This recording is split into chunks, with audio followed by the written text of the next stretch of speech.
On the first days of school, Emre was running around the playground with his friends.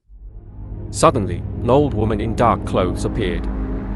Her face was shrouded in shadow, but her trembling voice stirred a sense of dread among them. The woman whispered, "The village is cursed, don't go there," and quickly disappeared. The story spread quickly among the students. Emre, intrigued by the chilling warning, wanted to learn more about it. His mother told him that the village was cursed according to an old legend, and that it had been abandoned for years. She added that the villagers had been cursed by a terrible spell long ago. Emre's curiosity didn't wane. He and his friends found a map of the village and gathered their courage. On a Friday evening, they set out to find the village. As darkness fell, Emre and his friends stepped into the village. The village was more eerie than they had imagined.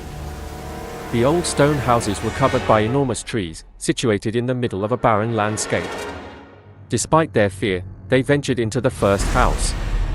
Inside, they found old belongings buried in dirt and dust. However, something was very odd. Everything was perfectly in place, but there was no one around. Suddenly, they found an old pocket watch.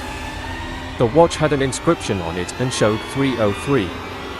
Somehow, they managed to open the watch, revealing an ancient scroll inside. The scroll read, "Fear comes at midnight, and who fears is unknown." As the night progressed, the children began hearing strange noises. Growls and whispers grew louder and more terrifying. The doors and windows of the old houses started to open on their own, and a shadowy figure appeared in the corners of the rooms.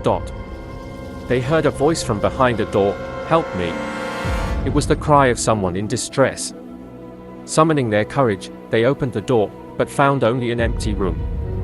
At that moment, a dark smoke began to rise from the center of the village, enveloping everything in darkness. Finally, the children decided to run out of the village. But they realized that the exit path had turned into a maze, leading them back to the village. One of their friends was caught by a terrifying figure and dragged inside. The rest of them desperately tried to escape. Standing in the center of the village, they saw a stone with an inscription, "No exit, the curse is here."